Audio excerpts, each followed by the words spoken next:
LT tells us about our friends at Odie's. Tell us about Odie's. Odie's Tavern, great place to go all weekend long. Live music tonight and tomorrow night. Incredible food from Rodney Davis every single day at Odie's. The award-winning wings, great burgers, sandwiches, like the Diablo sandwich, ice-cold beer buckets full of the Bud Light, those huge styrofoam cups with the Odie's famous cocktails in those as well. Stop into one of those two great locations for lunch, for dinner, for live music, just to hang out on that patio. Odie's Tavern, the original Crestline, newest location in Edgewood. Get in and see Will Haver and that great staff. Yeah, and our friends at Champy's World Famous Fried Chicken, Highway 119 in Alabaster. You may be on your way to a high school football game tonight. Want to pick up some chicken? Maybe you're heading on the road up to Nashville, need some tailgate food. Go ahead and check at champyschicken.com or call Sterling at the Alabaster location. He's been there over 10 years. Get it to go, take it home like my parents do, like I do, or you can just call ahead and get it, take it to the stadium with you. It's champyschicken.com. All the great southern fried food, including that brined overnight cooked-to-order fried chicken, is champyschicken.com. One other football note here. Broncos is it a Sunday game for them? On Sunday, wearing their 1977 throwback uniforms. Oh, I like those. They're iconic. They're so good looking. The players, Patrick Surtain, Sutton, the wide receiver, both of them says, I wish this was our permanent uniform. I wish this was our permanent uniform. It's almost like any time a team goes to their throwback, the players say that, you know? You know who controls it, though? The NFL. Yeah, and the owners. Stephen Ross is apparently the only guy that likes Miami's current uniform. Well, it's all about the merchandise, though, because you can bring these alternative jerseys. You have an opportunity to sell those. You've got your mainstream. I mean, the Rams, they roll out 4 different combinations. They really, you're the Oregon of the NFL, basically. Yeah. The Falcons should never wear one other than what they wore last night. I didn't like here's the Broncos, by the way, this weekend. The 77 Broncos. I think of Carl Mecklenburg. You remember old Carl Mecklenburg? Oh, yeah. Yeah, he was a great Bronco player. I think he was number 77 or number 75. Yeah. Who was the one of the first guys to die from using steroids? Lyle Alzado. Yeah. I think of him when I see that uniform. John Elway, of course. I think more Alzado with the Raiders, though. Yeah, that's a good-looking helmet. Oh, boy, they should go back to that. Is that not uniform. A better logo? Yes. I mean, how is that not your logo? I don't know. So many of those 80s logos I love. The Seahawks, the Broncos, the Dolphins. The Falcons one last night, and it may have been from an era that was it 79, 80 when they had the hostages in Iran, because they had that yellow stripe. Did y'all see the yellow stripe? Very thin yellow line. I didn't even notice that. Going down the middle of their helmet last night. Did you see it, Forrester? I mean, it's your team. That's part of it. I'm pulling up a... Yeah, I didn't know why, if it was from that period of time when we were putting yellow stripes to remember the hostages. It was the same uniform they wore Sunday, though, right? So it just had the yellow stripe? I think it had the yellow stripe then, too. It had it on Sunday, too? Yeah. I didn't notice that at all, Scott. You see it a little bit in that picture right there. Yeah. It's the stripe between the red and the white was a little yellow stripe. Interesting. And I don't remember that ever. I don't either. Ever. That's not a Falcons color. I don't know why you would have a yellow stripe there. I see it now. Steve Atwater. Atwater. I will never be able to unsee it. Bobby Humphrey. Steve Atwater was a stud. Yeah. You remember Atwater's hit on Christian Okoye? Yeah, he was thought to be the hardest hitter in the NFL then, and he went up against the Nigerian Nightmare, and everybody was like, yeah, he definitely is the hardest hitter. Yeah. So that uniform note there. Devontae Adams, by the way, if you asked him, and somebody did, he wants the New York Jets position. He wants to play with the Jets, he said last night. Well, make it happen. Yeah. I'm sure the Jets would like to have Devontae Adams as well. Before Forrester shows us the worst helmet this weekend, one more note. Oh, you better not. Yeah, it is. It's you the worst better helmet. not. It's the worst you helmet. You better not. This is a great helmet. Steph Curry, by the way, he's playing this year for $55.8 million. Just to put it in perspective, Steph's going to make $55.8 million this year. Our buddy Charles Barkley made $37.5 million his career. I know. Yeah. Different world now. Isn't that a shame? Yeah. Well, I mean, I think Barkley's fine.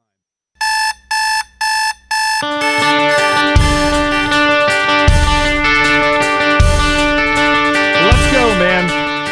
Here we go on a Monday morning live with Tom Luginbill. Before we jump into all of that, I got details on why the Falcons throwback has that yellow stripe that we were discussing on Friday, and it has to do with our buddy Tom Luginbill's old school Georgia Tech, because the Falcons in Atlanta had the red, the black, and the silver breeches like Georgia.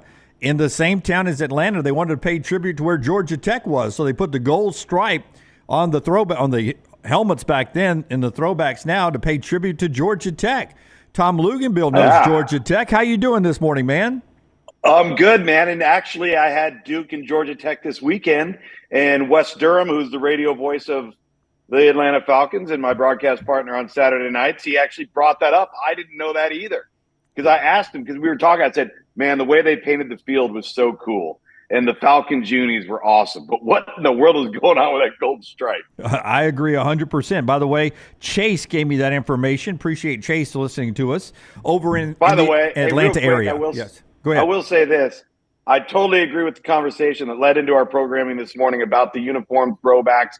The Denver Broncos, just give up on your current uniforms. Go back to the Orange Crush unis. Those were awesome.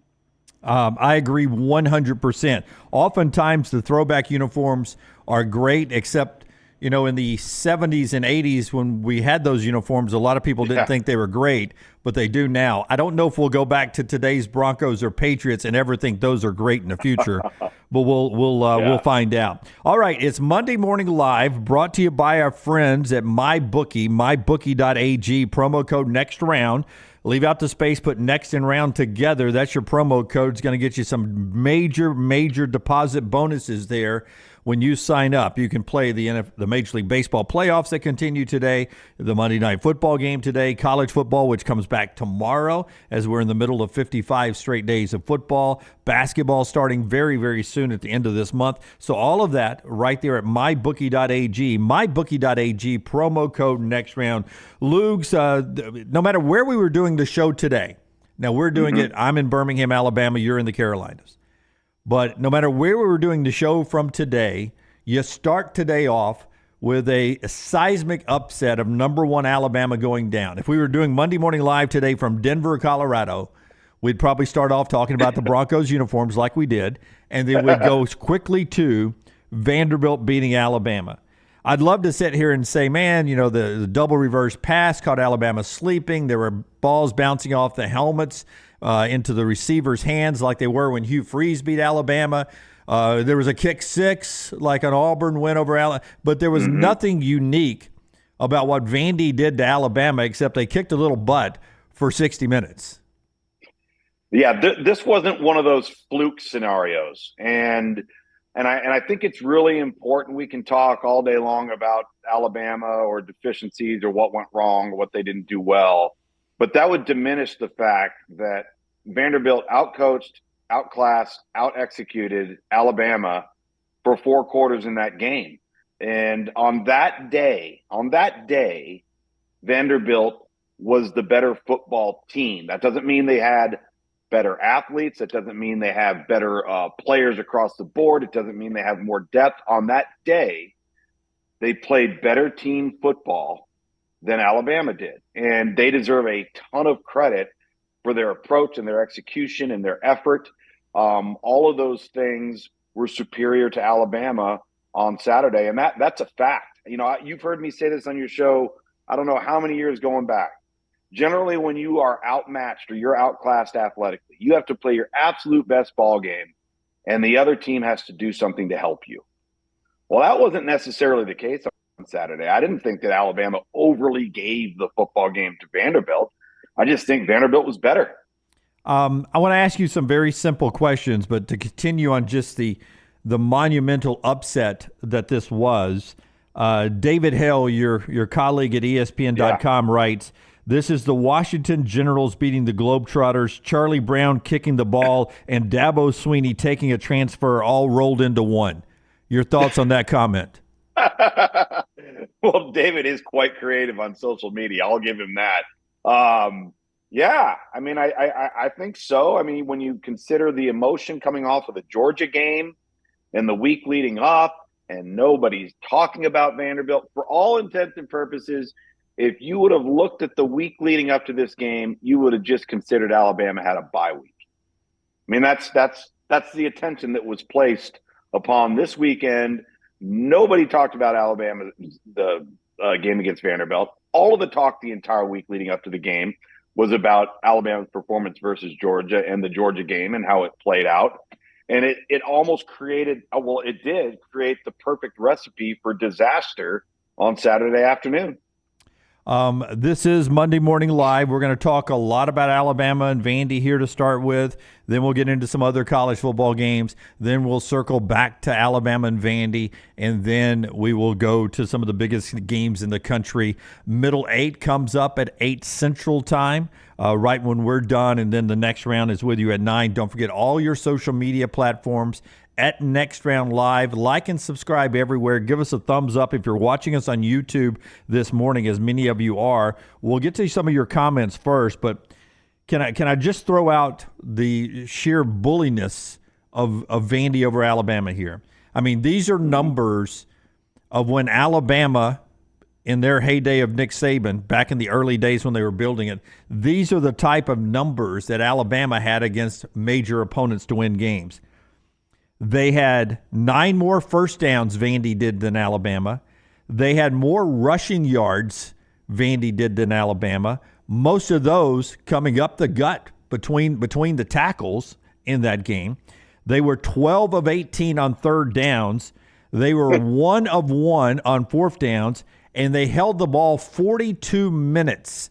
42 minutes, leaving Alabama just 17 minutes and change. How many times in early Saban days did you see Alabama do that anaconda just stretching around somebody's torso and strangling them to death, not allowing them to breathe with that 9, 10, 11-minute drive to start the second half that just finished everybody off? Vandy did that time and time again on Saturday. Yeah, they did. And, several years back where I introduced you guys to the 4 stats that matter? Yes. You remember that, Jim? Okay, so they are third down conversion rate, turnover margin, rush attempts, and average yards per pass attempt. Yeah. And I told you guys, if you win 3 of those 4 or 4 of those 4, you are going to win the football game. Vandy won 3 of the 4. Yeah. Which one did they not win? Because it felt like they won them all. Yeah, it did feel like they won them all. I want to say,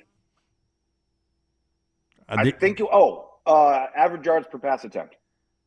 Well, they did win that one. I know they had 6 receivers who averaged receiving yards were double digits. They only had one guy, and that was the guy who caught the game winner. One reception, 6 yards. Everybody else had double-digit receptions. It's an amazing stat, but there's nothing statistical in here that says it was a fluke. They beat them every day and twice on Sunday. They did. And the third down one, to me, is the most alarming one, because essentially a couple of things are reflective of that. Number one, you don't have that rate on third down if you are 3rd and 7+. So essentially the success on first and second down gets you into 3rd and manageable, 3rd and short, and your probability for converting that goes way up. And so Alabama's inability to get off the field on third down then leads directly to that 42-minute time of possession that Vanderbilt maintained throughout the course of the game. So, we can talk, statistics and all of those sorts of things. I thought there were 2 defining things in the game for me.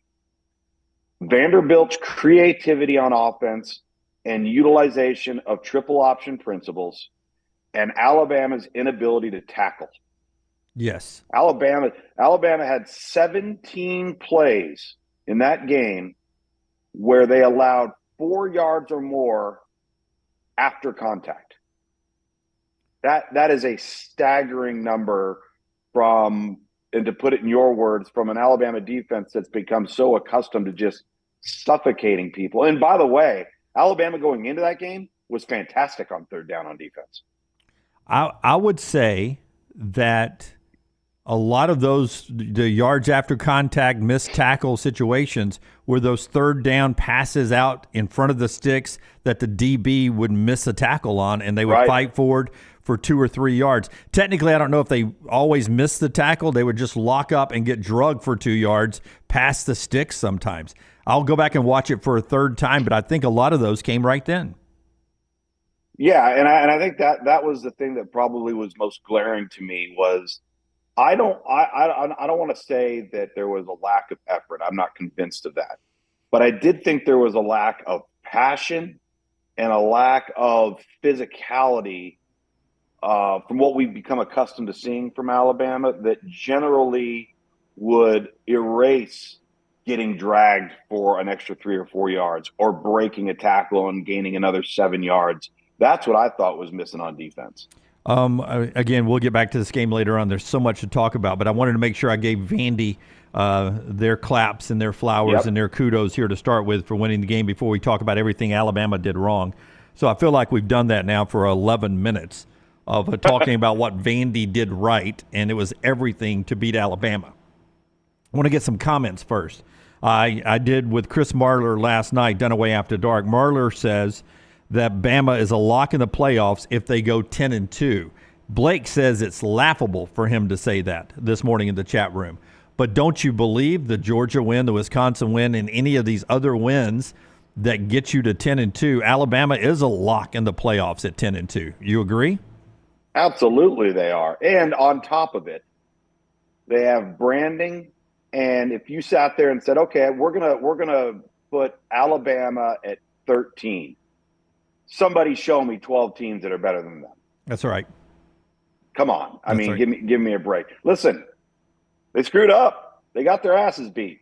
I mean, that's the bottom line. But if they're going to go 10-2, they're absolutely getting in the playoff. I agree. Tom Luginbill of ESPN is the mind, the brains behind Monday Morning Live. That's brought to you by our friends at Gutter Cap. You can see the fall foliage starting to happen outside of Lug's windows there. You can get those gutters cleaned one more time. You can get them capped by our man C. Stu, and forever, they'll take care of your home. As long as you own that home, you got a warranty there. You get free estimates with Gutter Cap and up to 45% off the retail price. Cap it, don't snap it. Go to guttercapbirmingham.com, guttercapbirmingham.com, or call 205-823-2212. That's guttercapbirmingham.com, 205-823-2212. Cap it, don't snap it. Landmine Believer asked the question that I'm going to ask you now, and I think I've discussed it with Roman Harper on our show back in the summer, and maybe even talked to you a couple of times about it in my lifetime as well. The defensive scheme that Kane Womack is running at Alabama, the 3-3-5, how is it different from Nick Saban's defense? And is it a defensive scheme that struggles against power running attacks or option attacks like we saw on Saturday? Does Alabama have a schematic problem on the defensive side of the football, in your opinion?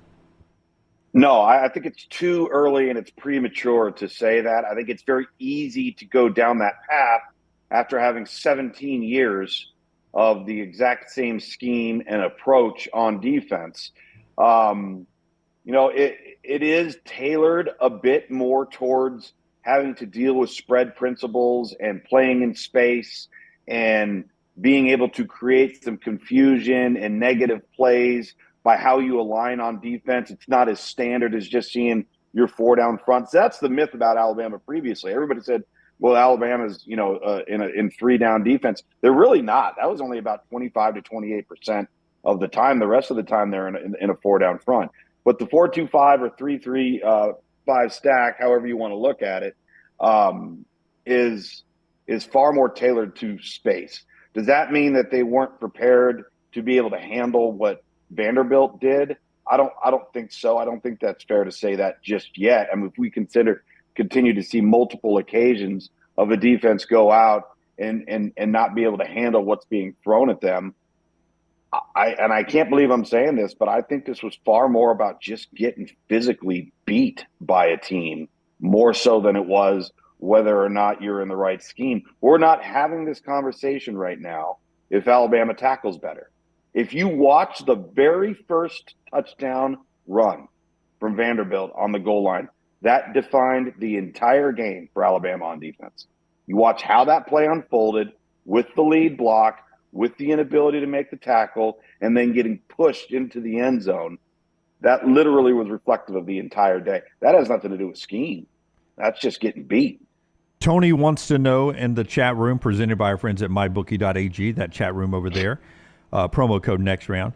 Tony wants to know, is this basically like the blank through the tin horn game Saban talked about with Georgia Southern, or playing a service academy that it will not rear its ugly head the rest of the year with this defense? Is there a problem you think that other teams can expose, or is this just styles make fights, and Vandy had the right style to take it to Bama? I would say it's the latter, and it was a fantastic schematic effort and approach by Vanderbilt. I mean, they did a couple of things offensively that I had to go back and say, wait, what just happened in the backfield right there? And you could tell Alabama's heads were spinning on defense. So they had some wrinkles. They had some good stuff. Again, staying on the field in third down. But I thought about that quote from Alabama and Nick Saban that whole entire game when it was brought up with his rendering, I guess you could say, of what took place that day against Georgia Southern. And yeah, I think this does happen to people playing service academies. I remember several years back, Army went to play Oklahoma and almost beat Oklahoma. It was maybe 5 or 6 years ago, right before the pandemic.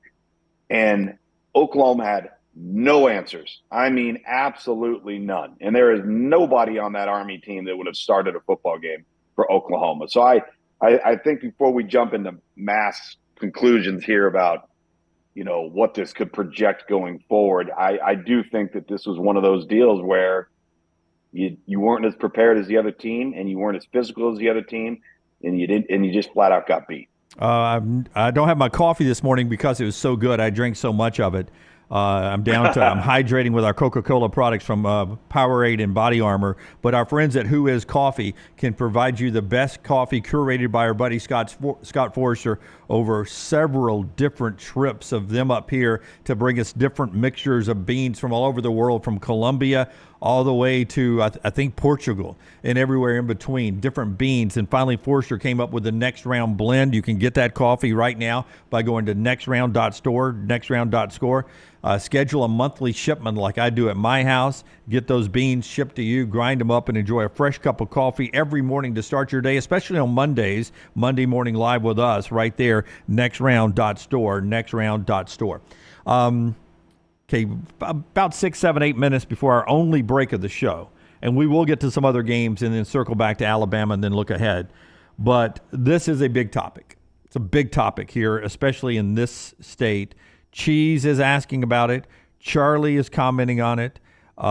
Several other folks down through the chat room, Default Name is talking about it. There are a lot of people talking about players' attitude, smack talking, specifically on defense. Cheese writes, very disappointed in Malachi Moore. Not a very good look. Talk to me about playing with intensity and letting your actions do the talking as opposed to actually talking, and then late in that game, a penalty, and then he refuses to come off the field when the coaches are trying to substitute for him. Alabama, I mean, I'm old. So I'm going to say, I said this last night on Dunaway After Dark, I'll say it now. I am old, but I am all for celebrating touchdowns. I don't mind the dancing. I don't mind after the first down catch and when you do this right here. But here's the video from the stands of Malachi Moore refusing to come off the field. Kane Womack had sent in a player. Malachi sent the player back off, and Womack's out on the 40 and was literally trying to get him off the field. Even Kalen DeBoer stepped out for a second trying to get him off, and Malachi refused to come off in the final seconds. Something we'll hear from Coach later on today maybe about Malachi Moore or anything. He talked about it briefly afterwards. You played the game, Lukes. I did not play the game at that level. You played the game. Talk to me about the smack talking. And again, I'm all for the casual smack talking in between, especially receivers and DBs. But it seemed to be a running problem for Alabama this whole game that they wouldn't shut up and play. Yeah, and it's got to be addressed, and it's got to be nipped in the bud immediately. And trash talking is one thing, and backing it up is something that's got to follow it if you're going to take that path. But the other actions of Malachi Moore, the not coming off the field, the throwing his mouthpiece, the kicking of the ball once it was laid down at the end, absolutely inexcusable, and he needs to be sat down. And it's an opportunity for Kalen DeBoer from a leadership perspective, from a discipline perspective, to take the opportunity to send a message to the rest of his team, what's going to be tolerated, what's not going to be tolerated. and what the standard and expectation level is at Alabama. I don't care if it's Nick Saban or anybody else, that if you conduct yourself in that manner, you're going to be standing on the sideline next to me. And I'm with you, man. I'm not a get off my lawn guy with a lot of this stuff, but personal conduct and managing your emotions and being able to back up your talk is paramount to disciplined, good football teams that don't beat themselves. And I think it was so glaring because we hadn't seen that before, right? And so it's going to be easy to place blame on, oh, well, it's the leadership, or, oh, it's the new approach, and this would have never happened under Nick Saban. Okay, well, maybe all of that's true. I don't know. I think it's a bit premature to say that. But it's the conduct and the inability to manage your emotions that I have the biggest problem with. The real Mr. Tibbs, he was misguided, but in Moore's defense, he was the only guy on defense showing an ounce of emotion. Again, in my opinion, your emotion is shown in how you're playing physically, right? It's how you're not getting pushed around. It's how you're making the tackle, not missing the tackles. But some people have to crank their engines, and maybe he was trying to crank the engines of someone else, but at the end it was over with. Pritch Law, the defense was on skates all day. One handoff up the middle. Lawson was sprinting parallel to the line of scrimmage, looking toward the sideline. Running back went right by him. Just one of those kind of days there. You play South Carolina this week. Does South Carolina do anything? Do they have the potential to do anything they can take from Vandy to stress that Bama defense again?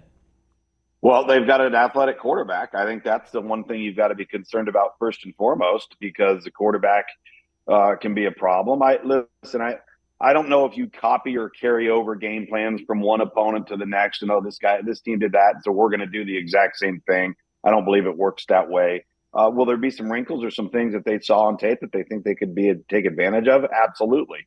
I probably wouldn't want to be South Carolina this week.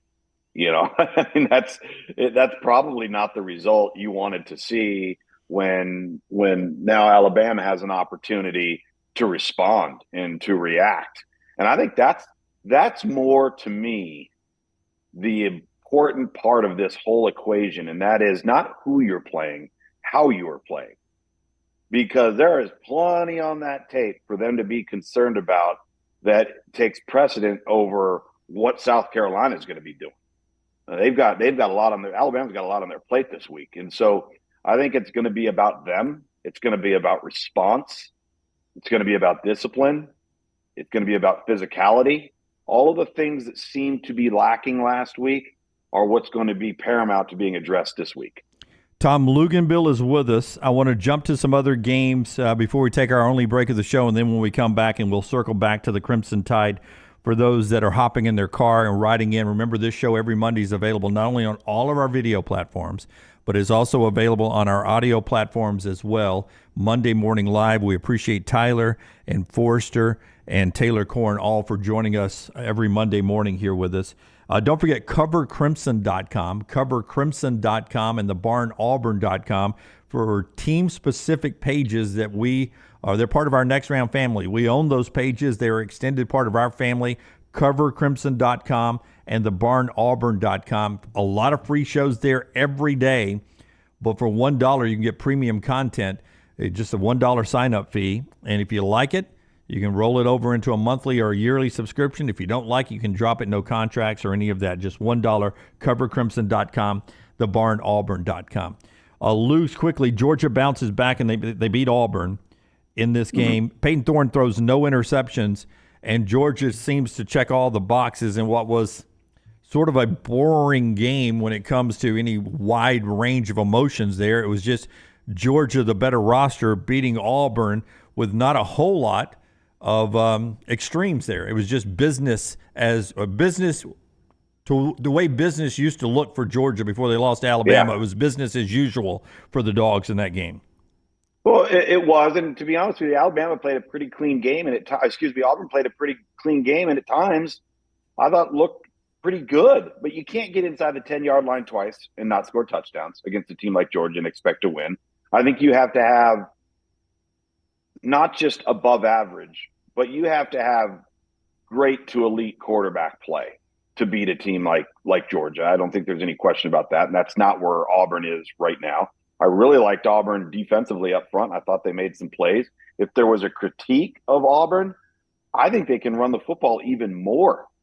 Just keep handing it off to Jarquez Hunter, because when he touches the ball, they're really, really productive.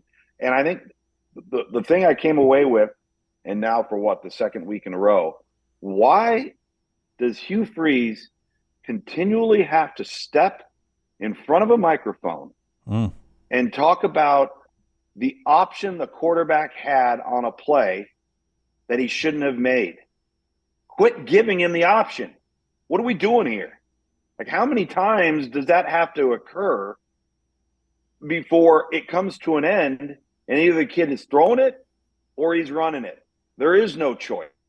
That's twice now. That's twice in 2 weeks that he's had to make that statement. And to me, that if I'm an Auburn fan, that's killing me right now. Like, quit giving us that answer and quit giving him the option. I think his quote in the post game, he absolutely ran the wrong play that was called. It feels like that's what the quote. I'm paraphrasing a little bit there. Okay. And then you get on the sidelines. And the staring back at him, a great camera angle of him staring back and just shaking his head at Peyton Thorne. It is becoming an old storyline of the post-game comments with Hugh Freeze there. And when you say take away the option, if you're giving him an option, don't you have to trust the quarterback who's actually out there playing, that he sees something, he's got to make a play? If you've got an option, you're not going to pick the right option every time. And it just happens to be in a critical situation, maybe the last couple of weeks. But, again, no interceptions against Georgia is a pretty clean slate. Yeah. But to your point, if he's got an option, you got to trust him that he's got to play his option, what he sees on the field, because you're not out there. Yeah, exactly. And you're teaching him the principles. You're teaching him the keys. This is what's going to get you to pull it. This is what's going to get you to throw it. This is what's going to get you to hand it off. And you got to be able to make those split-second decisions. And trust me, they are split-second decisions. So there are going to be mistakes that happen. It just seems to be happening at critical times for them and inopportune times. And that's got to get corrected, or you're not going to make any progress on offense. Bye week this week for Auburn, coming at a good time as they're 2-4 after the 6 games, with 5 of them at home and a road trip to Georgia, and they'll try to saddle up for the back half of their schedule. New AP poll out, with Alabama losing at number 1, they dropped to 7, but 5 of the top 11 teams lost on Saturday. First time that's happened since 2016. Wow. Texas is back to number 1 with 52 first-place votes. They get Red River with Oklahoma. We'll talk about that. Ohio State is number 2. They're on the road at number 3, Oregon, this week. We'll talk about that. Penn State is up to 4. They're at USC this week. Georgia's home to Mississippi State. Miami gets the week off after the ACC review benefits them one more time. Bama is 7. We'll talk about it, Luke's. I know you're part of the network, but we'll talk about it. Tennessee 7. Bama 7, Tennessee 8, Ole Miss 9, Clemson all the way back up to number 10 in the country, and Iowa State's at 11. They're unbeaten. And there's Notre Dame at 12. LSU, BYU, Texas A&M, who is surging as well. We're running through the tape here. One more half hour to go. Monday Morning Live being brought to you by Rowback. I was in my Rowback golf gear all the way past sunset yesterday. Played a couple of holes in nighttime situations. And hey, I tell you, rowback.com, it's good in the daytime. It's good at night, too. Promo code TNR gets you 20% off your order. 20% is great anywhere. Just use the promo code TNR20 right there. 20% off. Rowback.com. Rowback.com. Back in a short minute right here on Monday Morning Live with Luginbill. Follow Brownie on Twitter and Instagram at ryanbrownlive. Hey, this is Matt Roth, the franchisee of Walk On Sports Bistro in Birmingham. With the kickoff of football season, come visit us at one of our 3 locations, Stadium Trace, Greystone, or Trussville. Come enjoy our scratch kitchen menu while watching one of our 80 TVs. Whether you're looking for a pre- or post-game celebration, game day, or date night, we've got you covered. It's all about the win at Walk On Sports Bistro. Walk On, where everybody needs a little playing time. Spring weather is here, and our friends at Hemphill Services are offering a $69 HVAC tune-up plus 10% off any service call when you mention the next round. Call Adam, Chad, and the guys at Hemphill Services. Make sure your HVAC unit is ready to keep up with the changing weather. Hemphill Services, locally owned and operated independent train dealer. The team can service all makes and models. For all of your plumbing, heating, and cooling needs, call Hemphill Services. It's hard to stop a train. 205-229-2090 or hemphillservices.com. That's 205-229-2090, hemphillservices.com. From the creators of The Next Round comes two new sites, covercrimson.com and thebarnauburn.com. Two team sites with the same excitement and information-driven content that you get every day on The Next Round. Live daily shows, recorded shows, free of charge, plus premium content with insider information starting at just $1. And it's the perfect gift for the Alabama or Auburn fan in your family. Covercrimson.com or thebarnauburn.com. Sign up today. Follow Next Round Live on Twitter, Instagram, Facebook, and YouTube. The social media team at Next Round Live is dedicated to giving you daily news conferences and practice video from UAB, Alabama, Auburn, and around college football. Follow and compare to the sites you used to visit. You'll also get the latest highlights and news from the Next Round Daily Show. Turn on the notifications so you don't miss a thing. Next Round Live on Twitter, Instagram, Facebook, and YouTube. See more at nextroundlive.com. This hour of The Next Round is presented by the Birmingham Racecourse Casino, now featuring 7 days of giveaways with your chance to win a share of up to $125,000. The more you visit the Birmingham Racecourse Casino, the more chances you have to win. By now, you guys know how I feel about my fashion. However, did you know that I care about your fashion choices? Cargo shorts are out, flip-flops are only appropriate on the boat, and please throw away that stained t-shirt from college. You may be thinking, EG, that's all I own. What do I do? Here's what you do. Go to nextround.store and fill your cart with a wardrobe that is approved by me. Stock up on logo t-shirts, hoodies for football season, and hats for every day of the week. Trust me on this one and head over to nextround.store to get stocked up for this season.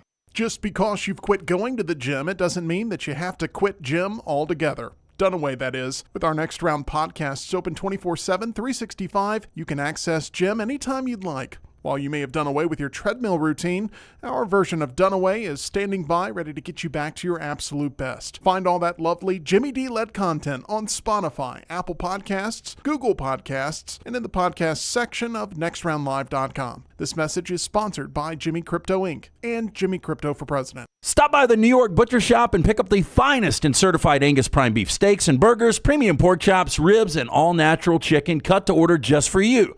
Their chef-prepared entrees and side dishes are the perfect dinner-to-go choice for your family and are ready to heat at home.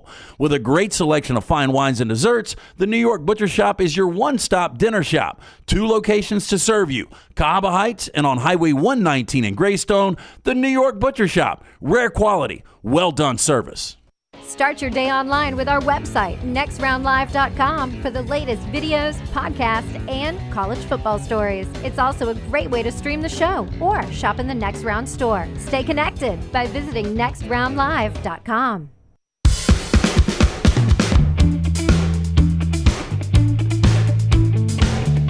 Back with you on the Monday morning live show with Tom Luginbill.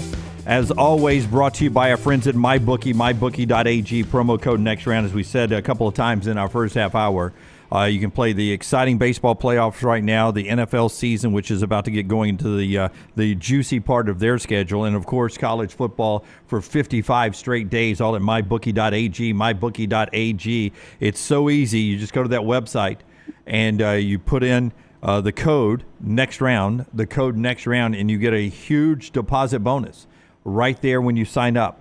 Deposit bonus with the promo code NEXTROUND at mybookie.ag, mybookie.ag. We can't play the sound for you, Luke, because of some technical reasons here. We'll have it for you up in the Next Round show when it starts at 9 o'clock. But here's the actual quote from Hugh Freeze on the play you were talking about. Quote, he absolutely didn't go with what we had called. We've got to coach better to where that's really not an option in that moment in time. Slade says Hughes said it was a straight handoff to Jarquez, but Peyton Thorne was trying to be Peyton Manning right there. So Hughes saying that he did not have an option to pull it and run it. Well, no, hold on. It just said he should not have that option at that time. Yeah, that is true. That is true.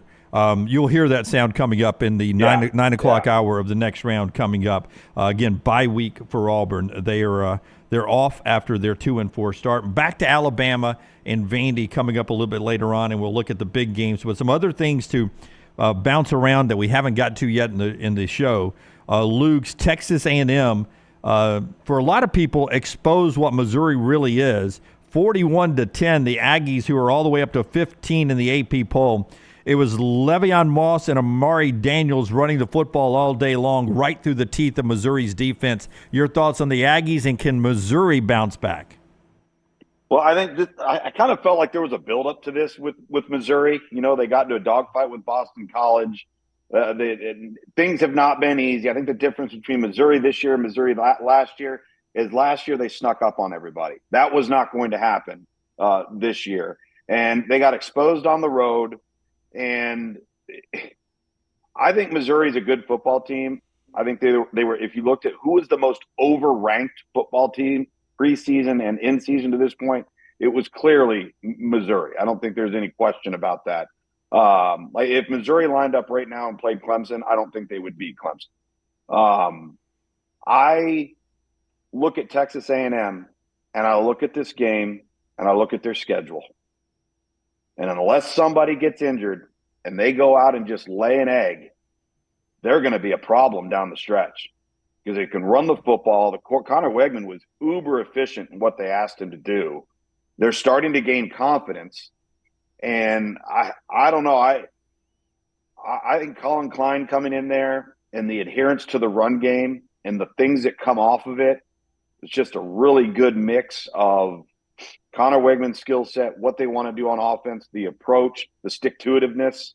I think they're really good. I really do. They're going to be a handful down the stretch. I was actually surprised they switched back to Connor Wegman, but that's why I don't coach. It was a perfect decision, and he sliced them up all day long. He did. And you know, that guy's won the job twice, and for a reason. And I think that they wanted to at least give him the opportunity to get back in the saddle, and if he played well, prove the reason why he's won the job twice. And he did. He was really sharp. He's got to stay healthy. I mean, at the end of the day, that's what it comes down to. If it was not for Vandy, we would have led the show with Arkansas upsetting number 4 Tennessee.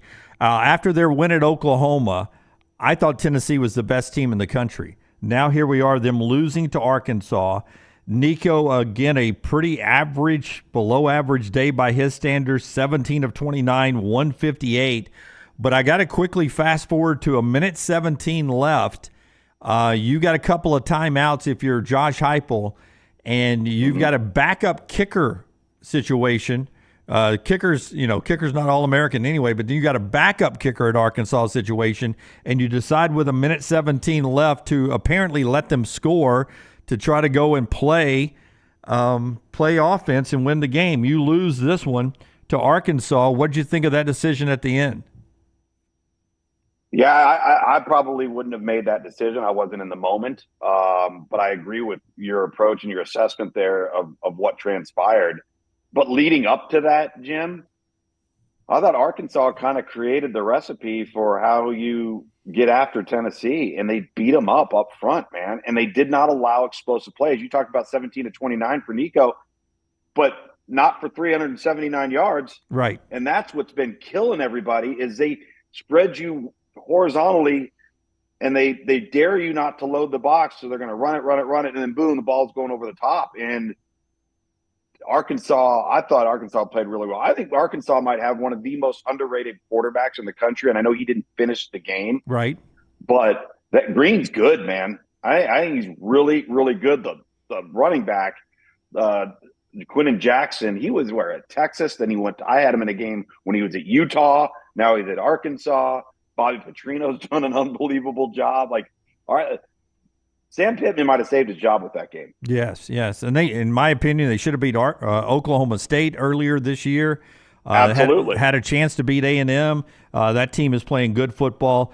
For Tennessee now, it almost worked, the scheme, whatever it was, the plan, because Nico's moving them down the field, and then they had a couple of missteps, lost a lot of the clock, And then on the very final play in an easy throw, it's not wide open. I'm just saying you can get the ball to the end zone. You're a quarterback. You got 6 seconds left. There's no way you run out of bounds, right? You at least got to throw it up. Talk to me through that scenario. You have to throw it. Yeah, you have to throw it. You have no choice. It doesn't matter if there's 5 different colored jerseys around the one that's wearing yours. You have to at least give it a chance. Running out of bounds does no good right there. It was a poor decision in a very important moment for a young quarterback that's going to learn. He's going to grow from it. He's going to continue to get better. But, yeah, I think anybody watching that was screaming at the television, you got to throw it. Throw it. Yeah. Okay, Washington beat Michigan. Minnesota beat USC. And now down 20 with 14-13 to go in the game in Berkeley. Cal's up 20 points on Miami. And actually, then 25. 25, okay. 25 to 10, yeah. So Cam Ward from that point on, in the final 14 minutes and 13 seconds, Cam Ward goes 15 of 22, 238 passing, 39 receiving, 3 touchdowns, and they end up coming back and winning the game. And then there's a replay review targeting with 1:50 left that Cal would have kept the ball and likely ran out the clock to win the game. Listen, I think they got the call right eventually on Miami, Virginia Tech. On this one, targeting so hard for me, but on another positive review in favor of Miami, what'd you think of this targeting no call in this situation? I thought it was the most egregious non-overturned call I've seen in a long, long time. And if that's not the very definition of targeting, because the one thing we've got to remember with all of this, and this is where I think there's some gray area here, but the officiating of targeting with the crown of the helmet, a few years back they did a much better job defining the crown. And it's basically a 6-inch diameter across the top of the helmet, not the front, not near the back, not on the sides. It's right around the top of the helmet. And if that wasn't what was utilized in that play, then they don't have a definition for a 6-inch diameter across the top of the helmet, because that play should have been overturned. I don't even think it's a question. If I would have been on that broadcast and saw that, I don't know how I would have contained myself, because that's, first of all, let's acknowledge one thing. Cal choked. Yeah. Cal choked big time. They were whipping Miami, and I mean whipping. I stayed up till 3:30 in the morning for that. So I watched the whole entire thing, and Cal was beating them silly, and Cam Ward looked human. And then all of a sudden the tables turned and everything changed. And so you screwed the game up. But that play was a major, major factor in whether or not Cal could have gotten away with blowing the game. And I just think it's an inexcusable non-overturned call. Miami survives bye week for them so they can get their bodies back right coming back from Berkeley there. All the other college football conversation coming up in the middle 8 with Brandon Marcello and Ryan Brown after us. And then, of course, everything coming up in the 9 o'clock to 12 live hour here on the show, where we have, of course, the next round. Kalen DeBoer's news conference later on today. Basketball coach Nate Oates joins us in the 12 o'clock hour Central Time later today as well. Okay, quickly, mybookie.ag, bringing you the show. Also, our friends at Gutter Cap, our buddy C. Stu, capping those gutters. It's that time of year. Let him clean it out one more time. He'll clean those gutters out. He'll clean out the spouts. He cleans out everything. Then he caps them, and you never have to worry about them again. Free estimates and up to 45% off the retail price. Cap it, don't snap it. GutterCapBirmingham.com, GutterCapBirmingham.com, or call that number 205-823-2212, 823-2212, GutterCapBirmingham.com. Okay, give me some quick responses here, and then we'll finish back with Bama and Vandy and Bama moving forward. So this weekend, Texas and Oklahoma at Red River, where Texas comes in about a couple of touchdown favorite here. Oklahoma's only got the one loss, but what do you make of this showdown here between Texas with Quinn Ewers back? Well, I think that Texas is going to have to force Michael Hawkins Jr. into making some errors, which he has not done yet. He's played pretty clean football for a true freshman, but in a big contest, a rivalry game like that, it's your first outing. I think Texas has to force the issue and make some plays to gain some extra possessions. Will Quinn Ewers have any rust? Will there be a little stuff he's got to shake off early? Maybe, but I think Texas is clearly the better football team. The big one that everyone waited on, and it's going to end up being 2 versus 3 in Eugene. 5-0 Ohio State, 5-0 Oregon. Ohio State about a 4-point favorite at mybookie.ag as that opened up last night. We don't know what Ohio State is yet, and we've seen Oregon look very Yeah. They just have been winning, but they haven't had that spark of last year. What do you expect in this contest? Well, you're right. Ohio State has not played anybody. But what my eyes show me is that they have elite personnel capable of blowing out everybody on their schedule, including Oregon. If Oregon goes out and plays up front on both sides of the ball the way they did against Idaho and Boise State, Ohio State will rattle them. I think that's where this game is won and lost. I think that's where this game either says Oregon's in it in the fourth quarter or they're not, is whether or not they can match the physicality of Ohio State up front on both sides of the ball. First road challenge, first real team challenge for Ohio State. I just think that I'm surprised this line's only you said 4.5. 4. I thought it would be 8. I thought it'd be 8. Wow. I mean, I think Ohio State is just flat out better than Oregon right now. Well, Dylan Gabriel's got to stop turning the football over in the red zone. 2 more this past week, right? Yep. That, and again, the up front side of it is where I think this game will be won and lost. And they've got to be more efficient. And you're not going to go into it's like Auburn in the red area versus Georgia. You're not beating a good football team if you're going to kick field goals in there. Okay, one more preview of a national game, Penn State at USC. It's a great helmet game. It's a great looking possible Rose Bowl back in the day. But Penn State at USC losing on the road at Minnesota this past week with 3 turnovers in that game. Penn State's the better football team, but can they handle the hype going west? Yeah, I think going west is the easier part as opposed to doing what SC had to do last week. Listen, if USC can't come up with explosive plays on offense, particularly in the passing game, they ran it really well with Woody Marks against Minnesota, but could not come up with explosives. And they've got wideouts that are elite level players. That's got to get back to some sense of normalcy for SC's offense, because I think Penn State, not only are they really good on defense, but Andy Kotelnicki might be the hire of the offseason when it comes to assistant coach as the new offensive coordinator at Penn State. He has elevated Drew Aller's game. They can run the football. They spread the ball around to everybody. It's formations, it's shifts, it's motions, tons of eye candy. It is a lot for an opposing team to have to prepare for and then let alone play against. I think Penn State wins big in this one. Ole Miss and LSU have got a loss. They're 9th and 13th. They meet each other in Baton Rouge. Ole Miss's offensive performance, no Jackson Dart touchdowns this past week, but they handled South Carolina, who's coming to play Bama. Ole Miss at LSU, got a thought on that one? Yeah, I think it might be just like what we saw a year ago. I think it's going to be a high-flying circus act. I don't know if either team defensively is in a position to be able to handle all of that skill, all of that space, the ability to push the ball downfield vertically. I think you're going to see a lot of shots between both of those teams in that game. And listen, I mean, both teams, they cannot lose. Ole Miss cannot lose this game. This is a huge game for Ole Miss. All right, back to Bama and Vandy to finish up the show here with Tom Luginbill of ESPN. You see him in prime time on the ACC network every week. Syracuse and NC State this week. He's in Raleigh for that contest. Michael says, where is Bama's traditional run game? Take Milroe out of it.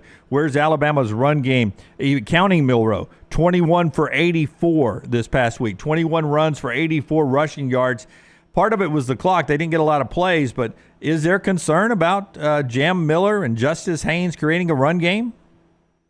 I think to some degree there could be, but I think that is more reflective of being on the sideline and not having a lot of possessions, not having a lot of turns. I know it's not a choice in regards to philosophy. I think Kalen DeBoer wants to run the football, and everybody knows that Alabama's personnel is tailored to run the football. I just think that was a bit more circumstantial at the end of the day when it comes to how often do they actually have the ball, and you're playing from behind, you're trying to play catch up, so it takes you out of your normal mode of operation. Again, Tony writes in and says, I don't understand what's the deal with multiple numbers, and why in the world would you make the coaching mistake of having two guys on the same field at each time? So if you don't know Vandy's history, not only did they get that against Bama that helped extend a drive in a one-possession game that ended in a touchdown, they had it happen in the Virginia Tech game that got them the ball back and led to a touchdown and a one-possession win. What do you think of multiple numbers, and how does that happen with all the coaches and the aides and everything? Well, and it's interesting you mentioned Virginia Tech, because they did it against Miami on a field goal attempt and got away with it. Yeah. So that's happened again with them. I listen, as a broadcaster, I hate it because it affects your kicking game. It affects offense, defense, and who's on the field. And you're sitting there calling a guy that you think is this guy, but he's actually the other guy. So I'm not a big fan. I think that, everybody's so concerned about wanting to wear their number. Just single numbers, all three phases, eliminate it, and don't even put it into the hands of is it a problem for the coaches, and should they handle that better? They should be on top of it. Absolutely. Especially if it's happened more than once. But I'm not a fan of it at all. Yeah. Brandon writes in, NIL has made it where there aren't any really bad teams in the SEC. Every team has the money to upgrade key positions, and there are no easy outs. Any week, any team can be beaten if they don't show up. Your thoughts on that? And a lot of people are already talking about the 2007 season as we're early in this one. Remember how chaotic that got at the end, where everybody in the top five were losing every week. What do you think of NIL parity and then the possibility of a 2007-like chaos? Well, I think that the NIL portion of it applies to everybody. It's not just the SEC, because you're dispersing talent and you're upgrading people's personnel. I mean, look at, is Syracuse what they are right now without Kyle McCord? Probably not, right? So is Pitt what they are right now without Eli Holstein and Desmond Reed? Probably not. So I think it's a wide net that gets cast over college football in its entirety. And yes, I do think we could have a lot of chaos like that, which is what's going to make November so much fun, because it's not just going to be about everybody focusing on a handful of teams. There are going to be meaningful games in the month of November that apply to teams that we're not normally talking about in the month of November, which I think is absolutely fantastic. And if you adhere to the notion that 10-2 could likely be the threshold of participation in the college football playoff, that's why the Ole Miss LSU game this week is so critical, and we're just starting the first week of October. Yeah, every game matters, no doubt. Zach, first off, tongue in cheek, I actually am proud of Alabama. People thought Vandy should leave the SEC at some point. Alabama did a favor for its old friend, showing that they still belonged in the SEC. Then he gets serious, though. He says, I saw people calling out the Swarm inventor this weekend. Every coach has a tough decision. It seems like every year when they take over a program, Kane might want to figure this thing out quickly. I know we touched on it earlier. Just your thoughts on this defense and a short synopsis moving forward with Alabama's talent. Is this the right scheme to be in? I don't think it has to do with scheme just yet. I think it has more to do with tone, attitude, physicality, technique, fundamental tackling. And I think you can be in any scheme you want to be in. And if you don't bring those things every week in your little toolbox, then you're going to struggle, and I don't care who the opponent is. Yeah. People talking about the missed block up front in the chat room that had that strip sack on Jalen Milroe. Never saw that guy coming. But again, not very fluky, that win by Vandy. No. They just went out and beat Alabama, where they were 12 of 18 and 1 of 1 on ball conversions there on third down and fourth down. An impressive win from Vanderbilt.